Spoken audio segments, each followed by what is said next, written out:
today specifically, we're seeing a lot of movement in a good direction in the economy, in the financial markets today. And I think that's going to translate here over the next couple of days into people to shift their mindset a little bit from where we've been and start to realize that maybe this is a really good time to consider getting off of the fence and getting back into the game. I have a lot of pre-approved buyers that are extremely hesitant, and the conversation I'm having with them today is, let's not maintain our hesitancy. Let's be optimistic about the future, and let's make a move. Let's do it now before everybody else decides to do the same thing.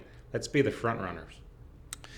Yeah, so I think the feeling we're having right now is really centered around interest rates. We've seen a drop in interest rates, not a massive drop, but maybe a 1/4 point, 3/8 point drop in interest rates in the last week. On top of that, you see, read, and hear the public pressure on the Federal Reserve to drop interest rates. I would say it appears the reason rates are dropping in the markets right now is because the bets are on a Fed funds rate drop in September more so than what there was maybe a couple weeks ago. And a lot of it has to do with that pressure. And I think a lot of it also has to do with, the stock market's doing really well. It's performing well this year. But, people in their communities, they have a little bit more of a direct experience to, the economy doesn't feel that great in a lot of spots. Right. 55-60% of Americans that own homes are still in an interest rate below 5%. But that means there's a lot of Americans that have interest rates above 5%. Chase just came out with a new, JP Morgan Chase just came out with a new forecast of an expectation of a 100 basis point rate cut between now and the end of the year. How do you react to that, Dave? Like, translate that for someone that's either thinking about buying a home or has bought a home in the last 3 years. Yeah, it means that you might have a rate right now that you don't want to disrupt, and that's understood. And we have some ways that you can still leave that rate where it is and still take advantage of any appreciation and amortization that you've earned. But it also means that with the expectation that we're going to see a Fed funds rate cut next month in September, and between then and the end of the year, we might see additional rate cuts on the table. That means that there's not a direct correlation between the Fed's fund rate and what happens in the mortgage rates, but those two things are loosely connected. So there's going to be advantages if that comes to fruition. And those people that have rates that are higher than 5% right now are going to want to get themselves ready to take action when that window opens, because that window doesn't stay open long when it does open. The hope is that it stays open longer than it has, but you need to be prepared now to take advantage of when that window opens, because if it closes and you missed your opportunity, you're putting a lot of money out that you don't necessarily need to worry about. Yeah, listen, we don't know what's going to happen. No. Right? If we did, we'd put all our money into it, some sure. bet on it, like we're in Vegas, and sure. retire. We're not doing that. These are indicators to us. I've been doing this for 28 years. I think you've been doing this for more than 10 years. To your point on that window opened up. We saw a rate drop for 2 weeks last August. Yeah.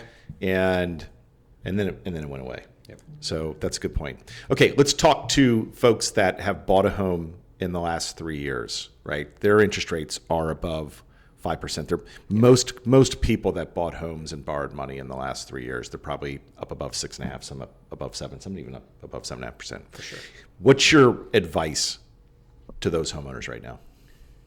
There's a lot of opportunity for you to look at what you have monthly going out versus what you have coming in to try to put you in a better situation, a little bit better in terms of being able to keep more and invest more and save more. So one of the ways that you can do that if you have a little bit of a higher rate is to look at what your advantage is going to be if you refinance.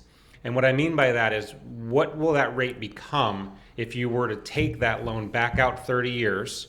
What will the payment be if you take that loan back out 30 years? And then what have you got in terms of equity that you've earned in that property that you might use to help eliminate some of the debt, some of the payments that you have going out every month.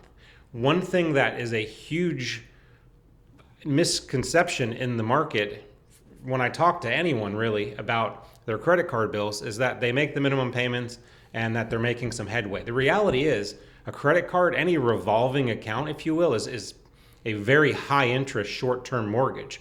And what I mean by that is you're borrowing $10, $15, $20,000 and your minimum payments are going to take you 22, 23 years to pay off at an extremely high rate of interest. So why wouldn't you, as a smart consumer, look at taking that debt and converting it to a much lower interest rate? And you can do that through the vehicle of a mortgage. There's a lot of ways to save money, obviously, and you just hit a lot of them. I'm going to even simplify this a little bit further. Let's just say your mortgage is your only debt. You really don't need to consolidate things. You're pretty efficient in terms of how you're borrowing money right now. There's two ways to look at how a refinance can create benefit for someone outside of debt consolidation. One is monthly payment, right? Your cash flow. If you feel like you have some stress in your cash flow and saving $150, $200 a month on a refinance would really help. My biggest recommendation is get a hold of your loan officer or your mortgage broker and have them set a rate alert for you, right? You should be talking to whoever did your loan last time. If you don't remember who it is, talk to us. We would love to do it for you. Have somebody set a rate alert for you specifically on your home, your loan amount, and what savings and payment would make sense for you to go ahead and say, let's go ahead and get this done. That's the first thing. The second thing, and by the way, just because you're saving on a monthly payment doesn't necessarily mean it's the right thing to do, because to Nate's point, you might already have paid 5 years down on your mortgage, and refinancing could extend the term of the loan out an additional 5 years. So it's all dependent on your goals. If your goals are really to get your cash flow to be improved, that keeps it simple and that's easy to evaluate. If cash flow isn't the priority, if really what you're trying to accomplish is lowering your overall interest cost, right? Then it's really, really important you work with a mortgage broker that knows how to facilitate a break-even analysis, right? There are costs to refinancing for sure. Most homes, right? There are some low-cost refinances. You can control that, but you're not getting as good of a rate if you do that. So there's some evaluation there. But there is a calculation we do called a break-even analysis. How long is it going to take for the savings every month in interest to recoup whatever investment there is you have to make into the refinance, which is usually rolled into the loan?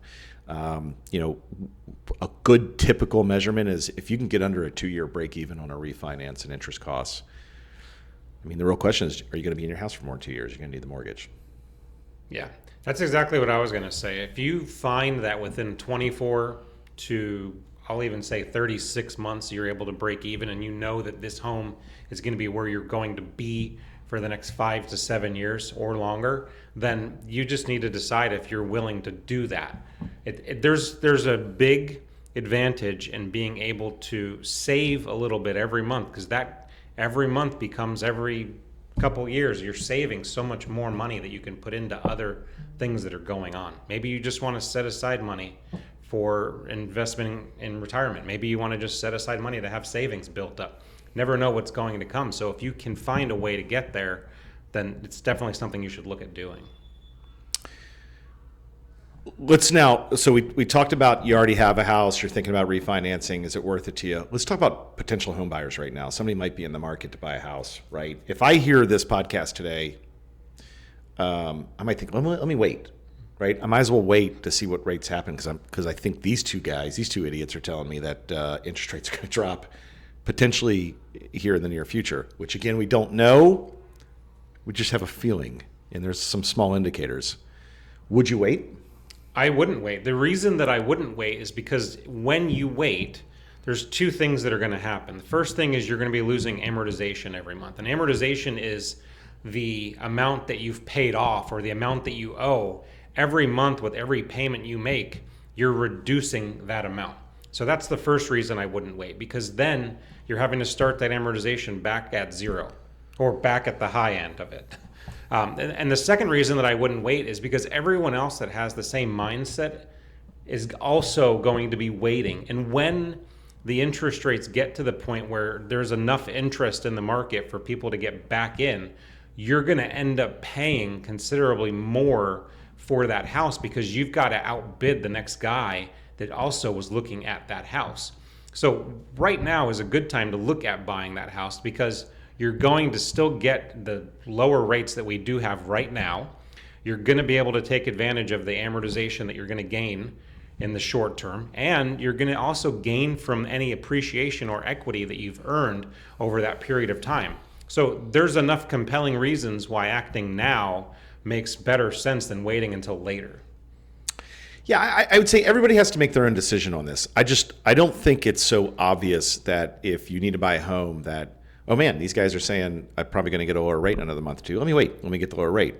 This is exactly why rates haven't dropped at this point, is because people were worried about if rates drop, demand's going to go up to buy goods and services, including homes. Mm-hmm. And when demand goes up and supply stays the same, prices go up. We experienced this in 2021, 2022. Listen, if you were in the market to buy a home in 2021 and 2022, rates were incredibly good. They were in the low 3%. That's not where we think these rates are going to go right now. We think there's a possibility rates could improve to the, if you get a 5 in front of your interest rate, that's what we're kind of hearing and hoping happens.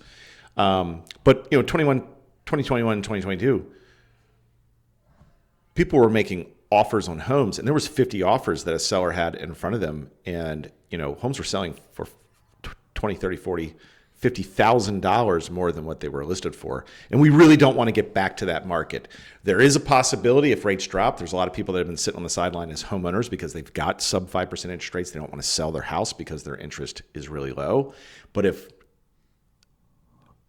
now current market rates are in the 5s, you might be more apt to put your house in the market, and you might be able to, it might be more palatable to go from, let's say, a 4.5% interest rate to like a 5.5% interest rate or 5.75%. So it's possible inventory opens up. None of this is guaranteed. No, that's the other part of this. So buying a home is not just about the numbers. Buying a home has a lot of emotion to it. It's safety and security for family, getting into neighborhoods, having better commutes to work. It is really a really complicated emotional decision to make.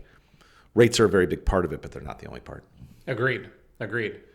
You made a great point, Andy. If you wait long enough, everyone else gets back into the market, and the amount of money that you overspend on that home really cancels out any potential rate savings or payment savings that you think that you're going to actually realize.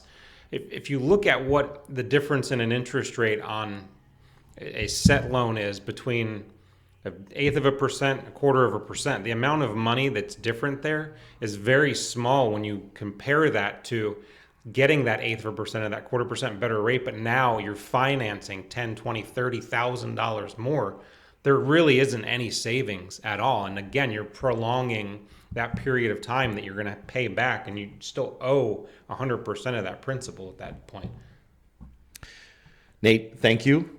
Nate, you're located here in Space Coast, Florida. Yeah. You've won a fantastic mortgage broker. You've got a fantastic clientele. If folks are interested in getting more education from you, they can find you on the website and find you through Future Home Loans. Appreciate your time. Yeah, thank you.